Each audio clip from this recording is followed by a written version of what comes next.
वेद ही हिंदुओं के धर्म ग्रंथ हैं। वेदों के चार भाग हैं: ऋग्वेद, यजुर्वेद, सामवेद और अथर्ववेद। महाभारत को पांचवा वेद माना जाता है।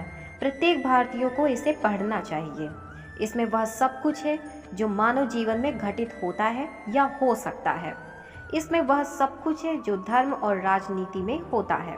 इसमें वह भी है जो आध्यात्मिक मार्ग में घटित होता है। एक ओर इसमें रिश्तों को लेकर अपनत्व है, तो दूसरी ओर खून के रिश्तों को भी तार तार कर देने वाली असंवेदनशील घटनाएं हैं। दरअसल महाभारत में जीवन, धर्म, राजनीति, समाज, देश, ज्ञान, विज्ञान आदि सभी विषयों से जुड़ा पाठ है। महाभारत एक ऐसा पाठ है जो हमें जीवन जीने का श्रेष्ठ मार्ग बताता है। महाभारत की शिक्षा हर काल में प्रासंगिक रही है। महाभारत को पढ़ने के बाद इससे हमें जो शिक्षा या सबक मिलता है उसे याद रखना भी जरूरी है। तो आइए जानते हैं इस वीडियो के माध्यम से ऐसी ही 18 तरह की शिक्षाएं जो हमें महाभारत से मिलती हैं। तो आइए जानते हैं पहला सबक, जीवन हो योजनाओं से भरा। भगवान श्री कृष्ण के अनुसार जीवन का बेहतर प्रबंधन करना जरूरी है। जीवन के किसी भी क्षेत्र में बेहतर रणनीति आपके जीवन को सफल बना सकती है, और यदि कोई योजना या रणनीति नहीं है तो समझो जीवन एक अराजक भविष्य में चला जाएगा जिसके सफल होने की कोई गारंटी नहीं। भगवान श्री कृष्ण के पास पांडवों को बचाने का कोई मास्टर प्लान नहीं होता तो पांडवों की कोई औकात नहीं थी कि वे कौरवों से किसी भी मामले में जीत जाते। उनकी जीत के पीछे श्री कृष्ण की रणनीति का बहुत बड़ा योगदान रहा। यदि आपको जीवन के किसी भी क्षेत्र में जीत हासिल करना हो और यदि आपकी रणनीति और उद्देश्य सही है तो आपको जीतने से कोई रोक नहीं सकता। दूसरा सबक, संगत और पंगत अच्छी होनी चाहिए।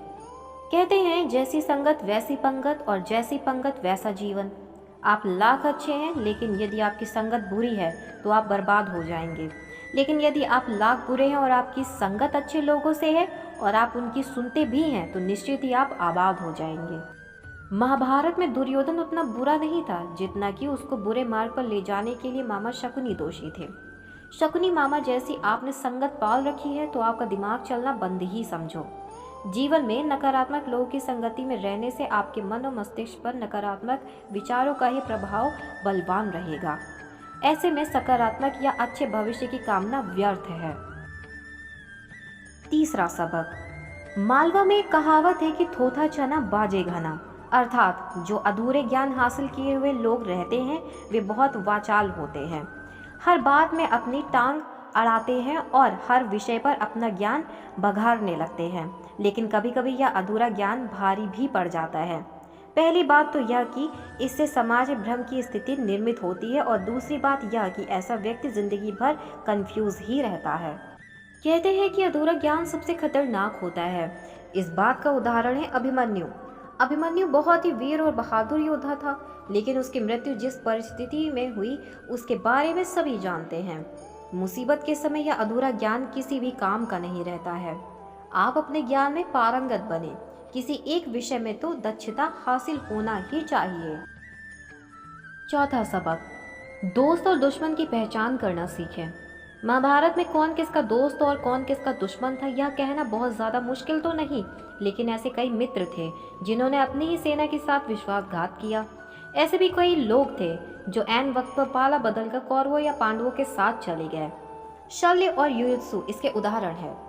इसीलिए कहते हैं कि कई बार दोस्त के भेष में दुश्मन हमारे साथ आ जाते हैं और हमसे कई तरह के राज ले लेते हैं। कुछ ऐसे भी दोस्त होते हैं जो दोनों तरफ होते हैं। ऐसे दोस्त पर भी कतई भरोसा नहीं किया जा सकता, इसीलिए किसी पर भी आंख मूंदकर विश्वास नहीं करना चाहिए। अब आप ही सोचिए कि कौरवों का साथ दे रहे भीष्म, द्रोण और विदुर ने अंततः युद्ध में पांडवों का ही साथ दिया। ये लोग लड़ाई तो कौरवों की तरफ से लड़ रहे थे, लेकिन प्रशंसा पांडवों की करते थे और युद्ध जीतने के उपाय भी पांडवों को ही बताते थे। पांचवा सबक, हथियार से ज्यादा घातक बोल वचन। यह बात तो सभी जानते होंगे कि किसी के द्वारा दिया गया बयान परिवार, समाज, राष्ट्र या धर्म को नुकसान पहुंचा सकता है। हमारे नेता, अभिनेता और तमाम तरह के सिंहासन पर विराजमान तथा कथित लोगों ने इस देश को अपने बोल वचन से बहुत ज्यादा नुकसान पहुंचाया है। महाभारत का युद्ध नहीं होता यदि कुछ लोग अपने वचनों पर संयम रख लेते। आपने द्रौपदी का नाम तो सुना ही है। इंद्रप्रस्थ में एक बार जब महल के अंदर दुर्योधन एक जल से भरे कुंड को फर्श समझकर उसमें गिर पड़े थे, तो ऊपर से हंसते हुए द्रौपदी ने कहा था, अंधे का पुत्र अंधा। बस यही बात दुर्योधन को चुभ गई थी, जिसका परिणाम द्रौपदी चिरहरण के रूप में हुआ था। शिशुपाल के बारे में आप जानते ही होंगे। भगवान कृष्ण ने उसके 10 अपमान भरे वाक्य माफ कर दिए थे। शकुनी की तो हर बात पांडवों को चुभ जाती थी। सबक यह है कि कुछ भी बोलने से पहले हमें सोच लेना चाहिए कि इसका आपके जीवन, परिवार या राष्ट्र पर क्या असर होगा और इससे कितना नुकसान हो सकता है। इसीलिए कभी किसी का अपमान मत करो। अपमान की आग बड़े बड़े साम्राज्य नष्ट कर देती है। कभी किसी मनुष्य के व्यवसाय या नौकरी को छोटा मत समझो, उसे छोटा मत कहो। छठा सबक, जुए सट्टे से दूर रहो। शकुनी ने पांडवों को फंसाने के लिए जुए का आयोजन किया था, जिसके चलते पांडवों ने अपना सब कुछ दांव पर लगा दिया था। अंत में उन्होंने द्रौपदी को भी दांव पर लगा दिया था। यह बात सभी जानते हैं कि फिर क्या हुआ। अतः जुए सट्टे से हमेशा दूर रहो। ये चीजें मनुष्य का जीवन अंधकारमय बना देती है। किसी भी रूप में यह कार्य निंदनीय और वर्जित माने गए हैं। जुए या सट्टे के आजकल कई तरह के रूप प्रचलित हैं। पहले तो पासे का जुआ होता था, लेकिन आजकल रमी फ्लश आदि है। सातवां सबक, सदा सत्य के साथ रहो। कौरवों की सेना पांडवों की सेना से कहीं ज्यादा शक्तिशाली थी। एक से एक योद्धा और ज्ञानी जन कौरवों का साथ दे रहे थे। पांडवों की सेना में ऐसे वीर योद्धा नहीं थे। जब श्री कृष्ण ने दुर्योधन से कहा कि तुम मुझे या मेरी नारायणी सेना में से किसी एक को चुन लो, तो दुर्योधन ने श्री कृष्ण को छोड़कर उनकी सेना को चुना। अतः पांडवों का साथ देने के लिए श्री कृष्ण अकेले रह गए। कहते हैं कि विजय उसकी नहीं होती जहां लोग ज्यादा हैं, ज्यादा धनवान हैं या बड़े पदाधिकारी हैं। विजय हमेशा उसकी होती है जहां ईश्वर है, और ईश्वर हमेशा वही है जहां सत्य है। इसीलिए सत्य का साथ कभी ना छोड़ें। अंततः सत्य की ही जीत होती है। आप सत्य की राह पर हैं और कष्टों का सामना कर रहे हैं, लेकिन आपका कोई परिचित अनीति, अधर्म और खोटे कर्म करने के बावजूद संपन्न है, सुविधाओं से मालामाल है, तो उसे देखकर अपना मार्ग ना छोड़ें। आपकी आंखें सिर्फ वर्तमान को देख सकती हैं, भविष्य को नहीं। आठवां सबक, लड़ाई से डरने वाले मिट जाते हैं। जिंदगी एक उत्सव है, संघर्ष नहीं। लेकिन जीवन के कुछ मोर्चों पर व्यक्ति को लड़ने के लिए हमेशा तैयार रहना चाहिए। जो व्यक्ति लड़ना नहीं जानता, युद्ध उसी पर थोपा जाएगा या उसको सबसे पहले मारा जाएगा। महाभारत में पांडवों को यह बात श्री कृष्ण ने अच्छे से सिखाई थी। पांडव अपने बंधु बांधवों से लड़ना नहीं चाहते थे, लेकिन श्री कृष्ण ने समझाया कि जब किसी मसले का हल शांतिपूर्ण किसी भी तरीके से नहीं होता, तो फिर युद्ध ही एकमात्र विकल्प बच जाता है। कायर लोग युद्ध से पीछे हटते हैं। इसीलिए अपनी चीज को हासिल करने के लिए कई बार युद्ध करना पड़ता है। अपने अधिकारों के लिए कई बार लड़ना पड़ता है। जो व्यक्ति हमेशा लड़ाई के लिए तैयार रहता है, लड़ाई उस पर कभी भी थोपी नहीं जाती है। नौवां सबक, खुद नहीं बदलोगे तो समाज तुम्हें बदल देगा। जीवन में हमेशा दानी, उदार और दयालु होने से काम नहीं चलता। महाभारत में जिस तरह से कर्ण की जिंदगी में उतार चढ़ाव आए, उससे यही सीख मिलती है कि इस क्रूर दुनिया में अपना अस्तित्व बनाए रखना कितना मुश्किल होता है। इसीलिए समय के हिसाब से बदलना जरूरी होता है, लेकिन वह बदलाव ही उचित है जिसमें सभी का हित हो। कर्ण ने खुद को बदलकर अपने जीवन के लक्ष्य तो हासिल कर लिए, लेकिन वे फिर भी महान नहीं बन सके, क्योंकि उन्होंने अपनी शिक्षा का उपयोग समाज से बदला लेने की भावना से किया। बदले की भावना से किया गया कोई भी कार्य आपके समाज का हित नहीं कर सकता। 10वां सबक, शिक्षा का उपयोग जरूरी। समाज ने एक महान योद्धा कर्ण को तिरस्कृत किया था, जो समाज को बहुत कुछ दे सकता था, लेकिन समाज ने उसकी कद्र नहीं की, क्योंकि उसमें समाज को मिटाने की भावना थी। कर्ण के लिए शिक्षा का उद्देश्य समाज की सेवा करना नहीं था, अपितु वो अपने सामर्थ्य को आधार बनाकर समाज से अपने अपमान का बदला लेना चाहता था। समाज और कर्ण दोनों को ही अपने अपने द्वारा किए गए अपराध के लिए दंड मिला है और आज भी मिल रहा है। कर्ण यदि यह समझता कि समाज व्यक्तियों का एक जोड़ मात्र है जिसे हम लोगों ने ही बनाया है, तो संभवतः वह समाज को बदलने का प्रयास करता, न कि समाज के प्रति घृणा करता। 11वां सबक, अच्छे दोस्तों की कद्र करो। ईमानदार और बिना शर्त समर्थन देने वाले दोस्त भी आपका जीवन बदल सकते हैं। पांडवों के पास भगवान श्री कृष्ण थे तो कौरवों के पास महान योद्धा कर्ण थे। इन दोनों ने ही दोनों पक्षों को बिना शर्त अपना पूरा साथ और सहयोग दिया था। यदि कर्ण को छल से नहीं मारा जाता तो कौरवों की जीत तय थी। पांडवों ने हमेशा श्री कृष्ण की बातों को ध्यान से सुना और उस पर अमल भी किया, लेकिन दुर्योधन ने कर्ण को सिर्फ एक योद्धा समझकर उसका पांडवों के सेना के खिलाफ इस्तेमाल किया। यदि दुर्योधन कर्ण की बात मानकर कर्ण को घटोत्कच को मारने के लिए दबाव नहीं डालता तो जो अमोघ अस्त्र कर्ण के पास था उससे अर्जुन मारा जाता। अगर मित्रता करो तो उसे जरूर निभाओ, लेकिन मित्र होने का यह मतलब नहीं कि गलत काम में भी मित्र का साथ दो। अगर आपका मित्र कोई ऐसा कार्य करे जो नैतिक, संवैधानिक या किसी भी जरिए से सही नहीं है तो उसे गलत राह छोड़ने के लिए कहना चाहिए। जिस व्यक्ति को हितैषी, सच बोलने वाला, विपत्ति में साथ निभाने वाला, गलत कदम से रोकने वाला मित्र मिल जाता है उसका जीवन सुखी है। जो उसकी नेक राय पर अमल करता है उसका जीवन सफल होता है। 12वां सबक, भावुकता कमजोरी है। धृतराष्ट्र अपने पुत्रों को लेकर जरूरत से ज्यादा ही भावुक और आसक्त थे। यही कारण रहा कि उनका एक भी पुत्र उनके वश में नहीं रहा। वे पुत्र मोह में भी अंधे थे। जरूरत से ज्यादा भावुकता कई बार इंसान को कमजोर बना देती है और वो सही गलत का फर्क नहीं पहचान पाता। कुछ ऐसा ही हुआ महाभारत में धृतराष्ट्र के साथ, जो अपने पुत्र मोह में आकर सही गलत का फर्क भूल गए। बुरे हालात या मुसीबतों के वक्त जो इंसान दुखी होने की जगह पर संयम और सावधानी के साथ पुरुषार्थ, मेहनत या परिश्रम को अपनाए और सहनशीलता के साथ कष्टों का सामना करे तो उससे शत्रु या विरोधी भी हार जाते हैं। आपकी और हमारी जिंदगी में भी ऐसे तमाम मौके आते हैं जबकि हमें मुश्किलों का सामना करना पड़ता है।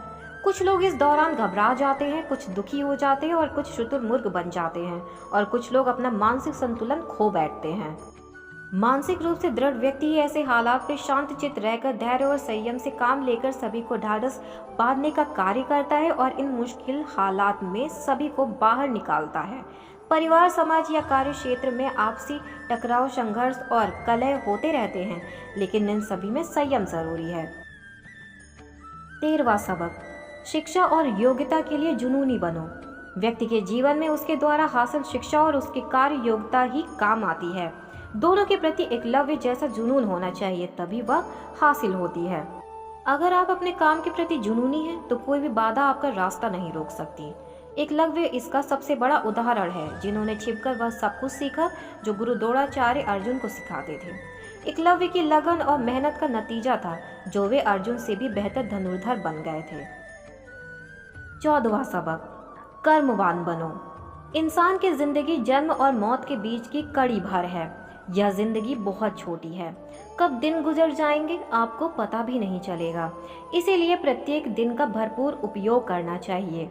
कुछ ऐसे भी कर्म करना चाहिए जो आपके अगले जीवन की तैयारी हो सके। अतः इस जीवन में जितना हो सके उतने अच्छे कर्म कीजिए। एक बार यह जीवन बीत गया तो फिर आपकी प्रतिभा, पहचान, धन और रुतबा किसी काम नहीं आएंगे। 15वां सबक, अहंकार और घमंड होता है पतन का कारण। अपनी अच्छी स्थिति, बैंक बैलेंस, संपदा, सुंदर रूप और विद्वता का कभी अहंकार मत कीजिए। अगर आप में ये खूबियां हैं तो ईश्वर का आभार मानिए। समय बड़ा बलवान है, धनी, ज्ञानी, शक्तिशाली। पांडवों ने वनवास भोगा और अति सुंदर द्रौपदी भी उनके साथ वनों में भटकती रही। 16वां सबक, कोई भी संपत्ति किसी की भी नहीं है। अत्यधिक लालच इंसान की जिंदगी को नर्क बना देता है। जो आपका नहीं है उसे अनीतिपूर्वक लेने, हड़पने का प्रयास ना करें। आज नहीं तो कल ईश्वर उसका दंड अवश्य ही देता है। भगवान श्री कृष्ण कहते हैं कि आज जो तेरा है कल किसी और का था और कल किसी और का हो जाएगा। अतः तो संपत्ति और वस्तुओं से आसक्ति मत पाल, यह तेरी मृत्यु के बाद यहीं रह जाएंगे। अर्जित करना है तो किसी का प्रेम अर्जित कर जो हमेशा तेरे साथ रहेगा। 17वां सबक, ज्ञान का हो सही क्रियान्वयन। शिष्य या पुत्र को ज्ञान देना माता पिता व गुरु का कर्तव्य है, लेकिन सिर्फ ज्ञान से कुछ भी हासिल नहीं होता। बिना विवेक और सद्बुद्धि के ज्ञान अकर्म या विनाश का कारण ही बनता है। इसीलिए ज्ञान के साथ विवेक और अच्छे संस्कार देने भी जरूरी है। इसके अलावा वह ज्ञान भी निष्प्रयोजन सिद्ध होता है जिसे हासिल करने वाला व्यक्ति योग्य नहीं है, अर्थात जिसका कोई व्यक्तित्व और कार्य करने की क्षमता नहीं है। 18वां यानी आखिरी सबक, दंड का डर जरूरी। न्याय व्यवस्था वही कायम रख सकता है जो दंड का सही रूप में लागू करने की क्षमता रखता हो। यह चिंतन घातक है कि अपराध से घृणा करो, अपराधी से नहीं। दुनिया भर के जेलों से इसके उदाहरण प्रस्तुत किए जा सकते हैं कि जिन अपराधियों को सुधारने की दृष्टि से पुनर्वास कार्यक्रम चलाए गए, उन्होंने समाज में जाकर फिर से अपराध को अंजाम दिया है।